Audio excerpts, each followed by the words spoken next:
sera naturellement un peu plus classique, mais c'est pour rappeler un peu la bonne prescription des antibiotiques en général. Merci.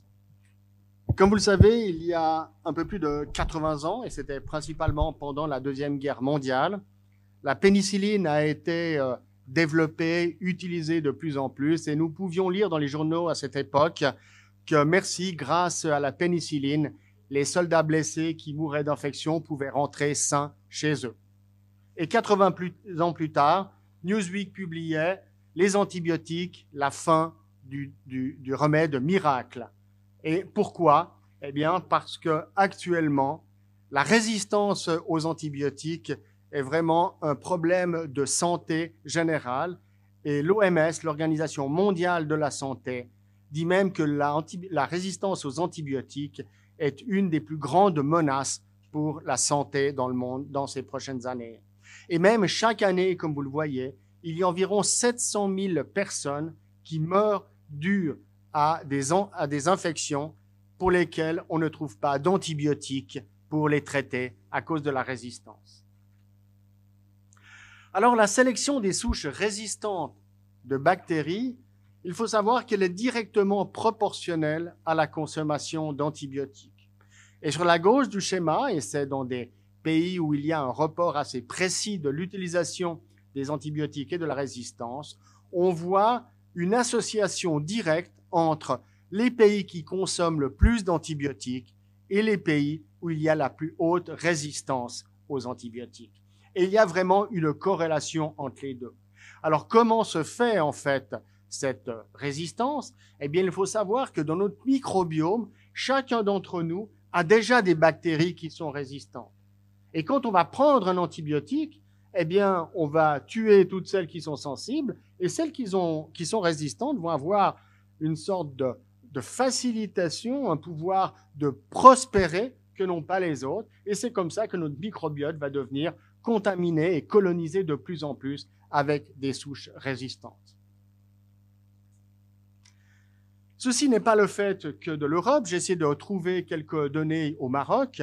Et vous voyez qu'entre 2003 et 2013, la quantité d'antibiotiques au Maroc, de façon générale, qui est donnée en quantité de doses par jour, par habitant, elle a augmenté de plus de 41% au Maroc.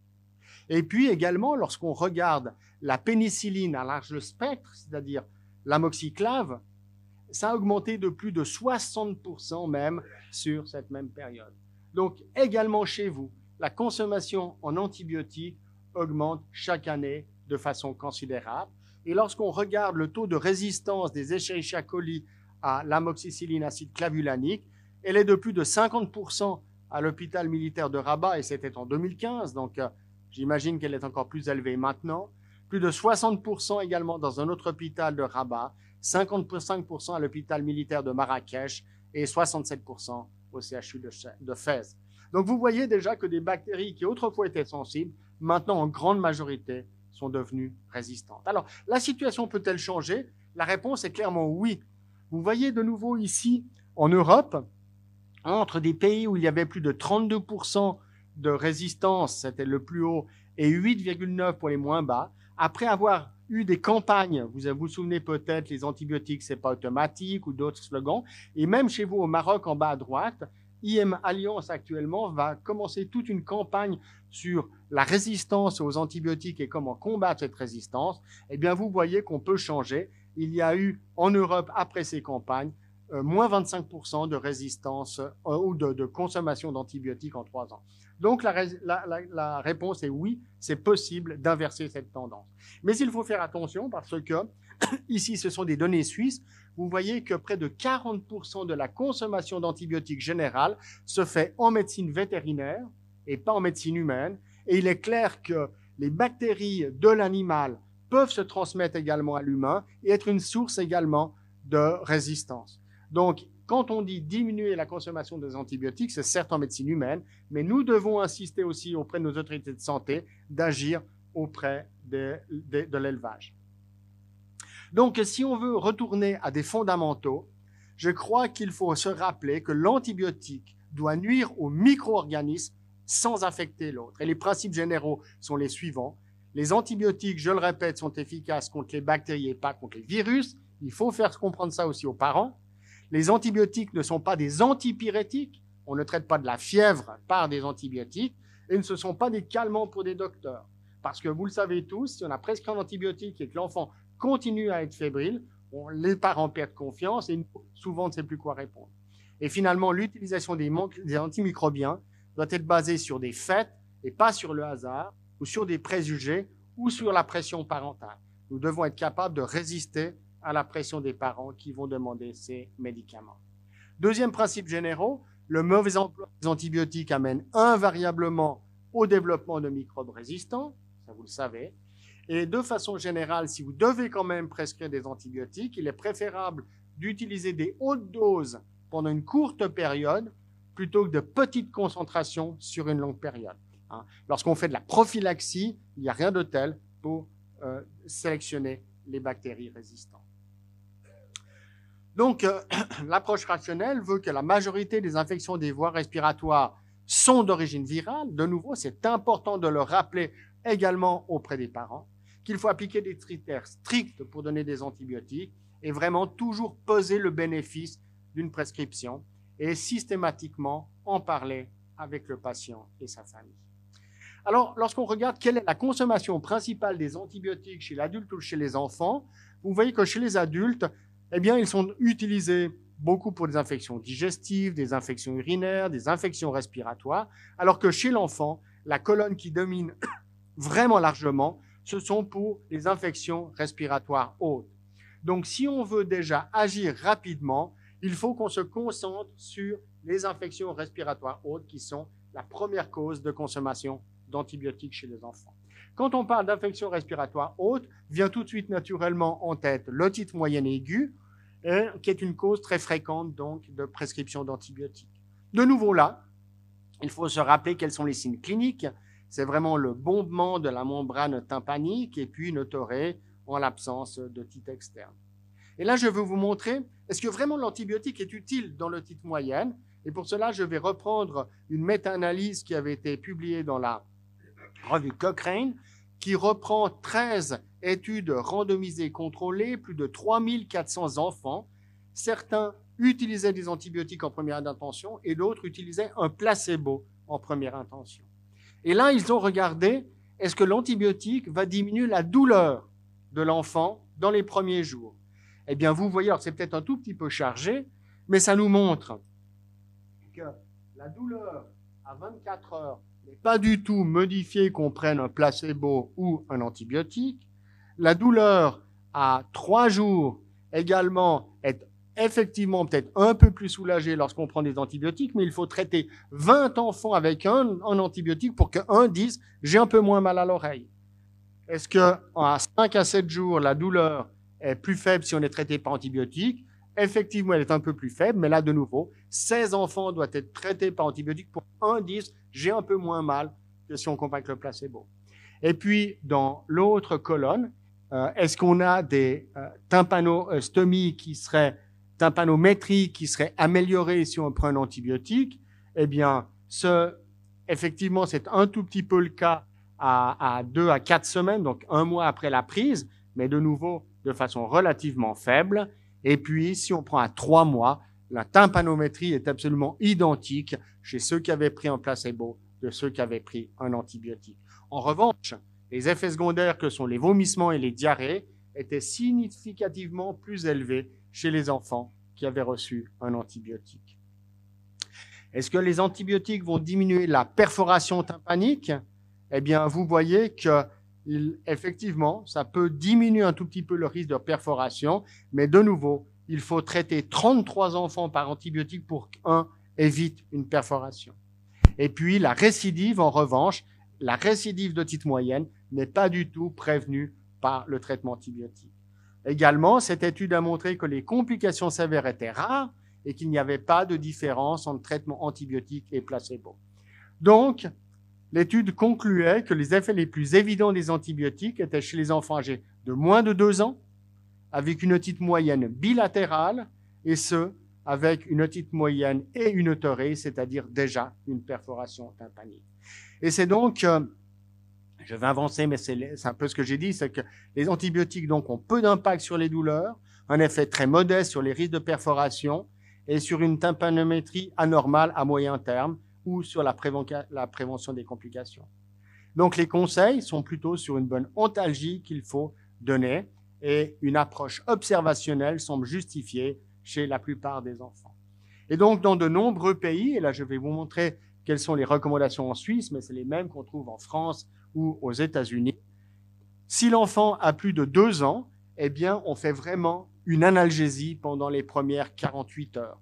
Et puis, si là, il y a une persistance des symptômes ou une péjoration de l'état général, alors on peut donner une antibiothérapie en deuxième intention. Si l'enfant a moins de 2 ans, on peut se permettre également une ontalgie et un contrôle à 24 heures, si c'est possible. Et puis, si alors il y a une persistance des symptômes ou une atteinte de l'état général, ou alors dès chez les enfants de moins de 2 ans, tout de suite, une otite moyenne bilatérale, ou que l'enfant n'a plus qu'une seule oreille fonctionnelle ou un déficit immunitaire, dans ce cas-là, il est justifié de commencer une antibiothérapie en première intention. Alors, quel est le traitement? Eh bien, vous avez la chance ici au Maroc, sous le leadership de M. Mohamed Bouskraoui, professeur Bouskraoui, d'avoir le guide d'antibiothérapie pratique qui vous dit exactement et de façon très précise quel est l'antibiotique à donner. Alors, vous voyez, rhinopharyngite seul, pas d'antibiotique. Otite congestive, pas d'antibiotique en première intention. Otite séreuse, pas d'antibiotique. Et s'il y a otite avec otorée, eh bien là, on peut distinguer. Si on pense que ça peut être un streptoaque, on fait un TDR, on traitera avec de l'amoxicilline simple à faible dose. Si on n'a pas fait le TDR, avec de l'amoxicilline à haute concentration, 80 à 100 mg en 2 prises par jour. Même chose, si il s'agit d'une otite moyenne purulente, eh bien dans ce cas-là, je ne vais pas revenir en détail, on perdrait trop de temps, mais vous avez toutes vraiment ces recommandations de traitement dans cette excellente brochure qui a été publiée chez vous. Et puis également, s'il y a un échec de traitement, alors quel serait le traitement en deuxième intention? Eh bien, si on était à de l'amoxicilline simple, dans ce cas-là, on peut suspecter peut-être un hémophilus résistant ou une autre bactérie, donc on passera plutôt à de l'amoxicilline acide clavulanique. Si on était déjà à de l'amoxiclave, dans ce cas-là, on peut donner en intramusculaire ou intraveineux de la ceftriaxone, une dose par jour pendant 3 jours. Il y a par ailleurs, comme il est bien décrit aussi dans cet ouvrage, aucune indication à la prophylaxie des otites moyennes récidivantes. La prophylaxie ne sert à rien. Au pire, ça peut que sélectionner des bactéries résistantes. Et puis, plutôt, proposer une tymplanoplastie, la pose de Diabolo, si l'otite moyenne est récurrente, c'est-à-dire plus de 3 épisodes en 6 mois ou plus de 4 épisodes en une année. La deuxième pathologie pour laquelle on prescrit très souvent des antibiotiques, c'est la pharyngite aiguë. Et pendant très longtemps, basée uniquement sur des signes cliniques de pharyngite, de gonflement des amygdales, eh bien, on prescrivait l'antibiotique. Eh bien, maintenant, il faut savoir que la présence du streptoa, même chez un enfant qui est symptomatique, elle n'est pas supérieure à 15% des cas. Donc, il est important de stratifier un tout petit peu ces pharyngites aiguës en utilisant les scores cliniques. Il existe le score de Makisak ou bien le Santor score qui permet de sélectionner déjà les patients et d'augmenter la probabilité qu'il s'agisse d'un streptoa. Et puis, il faut savoir que simplement, uniquement ces signes cliniques, au maximum, la sensibilité sera de 50%. C'est-à-dire que même avec ces signes cliniques, c'est hop, jeter une pièce, oui ou non, on n'en saura pas plus.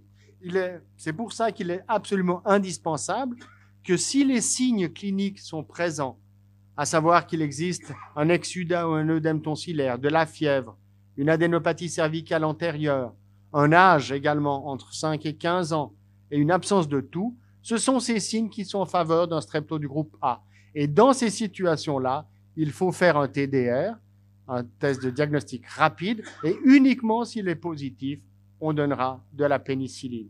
En revanche, les signes qui vont contre une streptocoque du groupe A, c'est une toux, une congestion nasale, une conjonctivite, une voie rauque, des diarrhées, des lésions ulcératives de la gorge ou bien un âge de moins de 3 ans. Et si on a tous ces signes-là, eh bien, c'est vraiment des signes en défaveur. Il n'est même pas besoin de faire un TDR. On n'a même pas besoin de traiter les enfants par antibiotiques. À nouveau là, quels sont les traitements recommandés pour une pharyngite à streptocoque, donc à TDR positif, TDR négatif, pas d'antibiotiques, TDR positif, à nouveau, l'amoxicilline, 50 mg par jour en 2 jours. Et puis en cas d'allergie, on peut penser à une céphalosporine orale. Dernier chapitre, ce sont les sinusites aiguës, également très souvent, mais n'est-ce pas, persistance d'une congestion nasale, on dit on va donner de l'antibiotique, ça va améliorer. Eh bien, il faut savoir que, de nouveau, il faut vraiment sélectionner les patients qui nécessitent une antibiotique, puisque seulement que 6 à 7% des enfants avec des symptômes d'IVRS persistants répondent réellement à la définition d'une sinusite. Alors, quelle est la définition d'une sinusite? Alors, certes, il faut une infection des voies respiratoires persistante, mais également un écoulement nasal de toute forme ou une tude diurne persistant depuis plus de 10 jours sans amélioration, ou alors une péjoration clinique avec un nouvel épuisement d'écoulement nasal, de toux, de fièvre, ou alors un début brutal avec fièvre, un écoulement nasal purulent, en plus donc de cet IVRS persistant. Et dans ce cas-là, effectivement, on peut prescrire un antibiotique. L'examen clinique seul, sans ces critères que je viens de vous rappeler sur la durée, sur la présentation, sont très peu spécifiques, c'est-à-dire l'érythème, l'œdème des fesses nasales, la percussion des sinus, franchement, c'est pas utile, la transillumination des sinus, à la fois, c'est difficile et peu fiable, et puis également, les cultures prédisent très peu l'étiologie. Le traitement, eh bien, de nouveau, il est beaucoup axé plutôt sur l'analgésie, notamment avec l'ibuprofène pour diminuer l'inflammation des muqueuses et permettre l'écoulement des sinus. Et puis, s'il faut réellement donner un antibiotique, on reste toujours un peu sur les mêmes, puisque les germes qui causent les otites sont un peu les mêmes que ceux qui causent la sinusite. Donc, on va rester plutôt sur de l'amoxicilline en traitement pendant 10 jours. En conclusion, donc, la bonne utilisation des antibiotiques est absolument impérative pour diminuer les coûts et améliorer la qualité des soins. L'excès d'antibiotiques, vous le savez, mais j'aime le rappeler, induit une augmentation des bactéries résistantes, une augmentation des effets indésirables et une augmentation des coûts de la santé. Donc, la rationalisation des antibiotiques passe par une bonne information aux parents, et je crois que c'est vraiment un travail que nous devons faire et ne pas nous laisser influencer par ce qu'ils avaient l'habitude de recevoir auparavant, l'application stricte de critères cliniques et parfois l'utilisation de TDR. Il existe donc bien sûr des recommandations internationales sur l'utilisation efficace des antibiotiques. Je vous en donne simplement la référence ou les références, il y en a 2 ici. Et puis, je vous remercie pour votre attention.